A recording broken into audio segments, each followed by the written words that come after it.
जय शिव शंभू मेरे प्यारे साधकों। आज आपका एक बार फिर से हमारे YouTube चैनल कपाल तंत्र में स्वागत है। साधकों, मैं आज आपको एक और बहुत प्रचलित और बहुत अच्छी साधना देने जा रहा हूँ। ये साधना साधकों आप लोग बटुक भैरव के नाम से जानते होंगे। मुख्यतः बटुक भैरव के जो 3 स्वरूप है, एक सात्विक, दूसरा राजसिक, तीसरा तामसिक। इस प्रकार से साधकों तामसिक में काल भैरव की पूजा होती है, राजसिक में स्वर्ण आकर्षण भैरव की पूजा होती है और सात्विक में बटुक भैरव की पूजा होती है। तो साधकों उसी प्रकार से मैं आज आपको बटुक भैरव की साधना जो पूर्णतः सात्विक है वो देने जा रहा हूँ। जैसा कि आप लोग सभी को ही जानते हैं साधकों, या जो साधक गण नहीं जानते हैं उन सभी के लिए मैं आज एक बात बता दूं कि किसी भी साधना को करने से पहले आपको भैरव साधना अवश्य करनी होती है, क्योंकि भैरव साधना से ही आपके भय का नाश होता है और आपके जो भी आप किसी प्रकार की सिद्धि करना चाहते हैं तो वो क्रोधराज भैरव द्वारा ही होती है, क्योंकि भैरव ही शमशान के राजा हैं। तो किसी भी तरह की शमशानी शक्ति अगर आप करते हैं, उसका आवाहन करना चाहते हैं या उसकी साधना करना चाहते हैं या किसी भी प्रकार का कार्य उससे लेना चाहते हैं, मूठ चलाना चाहते हैं, भोग देकर किसी भी तरह का कोई काम लेना चाहते हैं, तो आपको भैरव की कृपा होनी बहुत ज़रूरी है।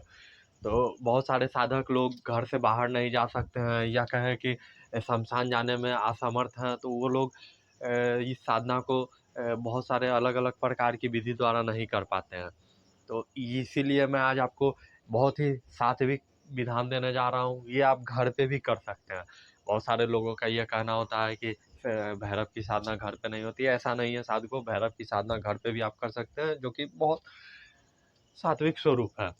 तो साधना कुछ इस प्रकार है साधकों की। सर्वप्रथम वस्त्र काला होगा, आसन काला होगा, दिशा पूर्व होगी, एक बाजोट रखें। बाजोट के ऊपर भगवान भैरव का एक बटुक का स्वरूप रखें, जो कि बटुक भैरव स्वरूप का चित्र मिलता है, जो माता काली के स्वरूप में होते हैं, बहुत जगह आप लोग देखे भी होंगे। तो बटुक भैरव के चित्र की स्थापना करें। चावल की 3 ढेरियाँ बनाएं।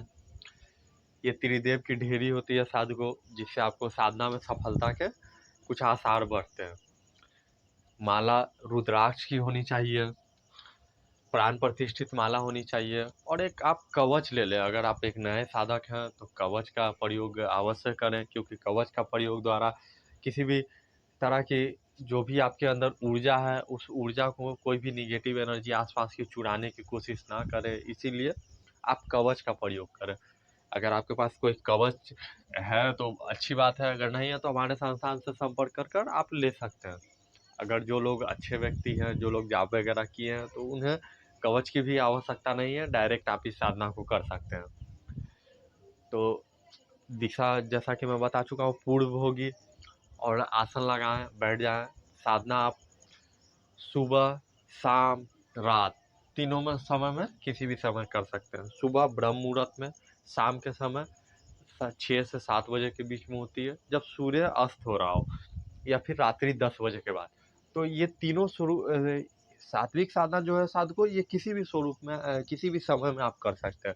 लेकिन हाँ, अगर आप स्वर्ण आकर्षण भैरव की करते हैं, जो कि साधना संध्या काल में ही होती है, तो वो 5 बजे से लेकर 7 साढ़े 7 तक आपको साधना कर लेनी होती है। जो भी जाप वगैरह होता है कर लेना होता है। और अगर काल भैरव की करते हैं तो वो रात्रि 10 बजे के बाद ही होती है, और उनकी साधना घर पे नहीं होती है। उनकी साधना शमशान में, निर्जन स्थान, खंडर, नदी का किनारा, कहीं भी आप कर सकते हैं साध को, लेकिन घर से बाहर, जहाँ कोई देखे ना आपको। आपके सर के ऊपर आसमान होना चाहिए, नीचे धरती होनी चाहिए। तो धरती का स्पर्श आपके आपके साथ होना चाहिए। उसमें घेरा भी अति आवश्यक है साध को। तो इसी प्रकार से साधना को सोच समझ कर कीजिए। इसमें साधकों आप उड़द के पकौड़े का भोग दें। दिन का चयन काल भैरव अष्टमी, जो कि हर एक माह में एक दिन होती है। तो आप उस दिन का चयन करें, उस दिन से इस साधना को करें। साधना 41 दिनों की होगी। साधना के दौरान पूर्णतः ब्रह्मचर्य का पालन करें। किसी भी प्रकार का झूठ फरेब करने से बचें, या किसी को धोखा देने से बचें, किसी को कुछ बात का ठगी करने से बचें। अगर आप एक बिजनेसमैन हैं, आप कहीं कुछ धंधा पानी करते हैं तो उसके लिए झूठ बोलना पड़ता है, लेकिन उस समय साधना के दौरान आप बचें इन सब कार्यों से थोड़ा, तो आपके लिए ज़्यादा फलित होगी। दूसरी बात, क्या अनुभव होंगे ये मैं खुद नहीं बता सकता हूँ, या फिर कोई आपको गाइडलाइंस इसके प्रति नहीं दे सकता है, क्योंकि साधको ये भगवान भैरव की इच्छा होगी कि वो किस प्रकार से आपकी परीक्षा लें, क्या अनुभव आपको कराएं। इसमें मेरा अनुभव कुछ और है, आपका अनुभव कुछ और होगा, अगले का अनुभव कुछ और होगा, तो ये भगवान के ऊपर छोड़ दीजिए। भैरव जी जाने कि आपको क्या करवाना है, किस प्रकार से आपका परीक्षा लेना है, तो ये उनके ऊपर होगी। आप 3 ढेरी लगाएं और एक दीपक प्रज्वलित करें। दीपक तेल का होगा, सरसों के तेल का दीपक होगा। अगर उसमें हो सके तो एक लौंग डाल दें, जो कि फूल वाला लौंग होता है, वो लौंग एक डाल दें और आसन लगाकर बैठ जाएं। सर्वप्रथम गणेश की एक माला, ओम गंग गणपते नमः, 41 दिनों की साधना होगी साध को। तो इसे आप निर्धारण कर ले कि जो भी समय होगा एक समय ही 41 दिन तक करें। 5 मिनट 10 मिनट हो सकता है आगे पीछे, लेकिन समय वही होना चाहिए। और आपको साधना के दौरान कुछ मुख्य बात का, जो कि अगर आप साधना करने के इच्छुक हैं तो हमारे संस्थान से जुड़कर बताएं, आपको वहाँ से हर एक गाइडलाइंस दिया जाएगा। आपको प्रॉपर वे में किस प्रकार से साधना करनी है वो बताया जाएगा।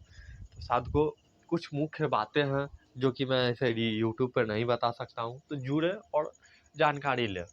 खैर छोड़िए दोस्तों, साधना के ऊपर आता हूँ। साधना, अब आसन लगा कर बैठ जाएं, चित्र वगैरह रख लें, अगरबत्ती धूप लोहवान जो भी आपको करना है, पंचोपचार से पूजन करें। पूजन करने के बाद पहले गणेश की एक माला, गुरु मंत्र एक माला, इष्ट मंत्र 5 माला।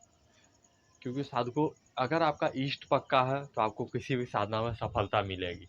तो उसी प्रकार से अपने इष्ट की 5 माला कम से कम। साधको इष्ट के ऊपर मैं एक वीडियो बनाऊंगा आने वाले कुछ दिनों में, तो उसमें मैं आपको बताऊंगा कि इष्ट का चुनाव किस प्रकार से करें और अपने इष्ट को किस प्रकार से जानें, और उनकी कौन सी मंत्र की साधना आपको फलित होगी, किस प्रकार से वो दर्शन देंगे। तो ये सब विषय में मैं आने वाले अगले वीडियो में बता दूंगा। साधको इस साधना के दौरान आप जो भी समय आप निर्धारण किए हैं, चयन किए हैं, उस समय पर आप जाप करना आरंभ करें। मंत्र साधको किसी भी तरह के लोग जैसे आए, हम यूट्यूब पर बता दिए और वो करने बैठ गए, क्या होगा क्या नहीं उनके साथ, तो ये थोड़ा हमारे लिए अच्छा नहीं होगा, क्योंकि मैं किसी को भ्रम में नहीं डालना चाहता हूँ। तो साथ को आप लोग जुड़ कर इसका न्यास विनियोग हर एक चीज़ पूरा अच्छे से साधना करें साथ को। तो हमारे संस्थान से जुड़े और इस साधना को लें, और आपको जो भी मंत्र वगैरह है वहाँ से मिल जाएगा, तो आप संपर्क कर ले। किसी भी प्रकार का अगर आप मंत्र करते हैं हमारे द्वारा, मान लीजिए यूट्यूब पे दे दिया गया, आप सुने नहीं किए, तो वो एक तरह से मंत्र का अपमान होता है। क्या आपके पास वो सिद्ध मंत्र है और आप इस प्रकार से बांट रहे हैं, लेकिन कोई उसका वैल्यू नहीं दे रहा।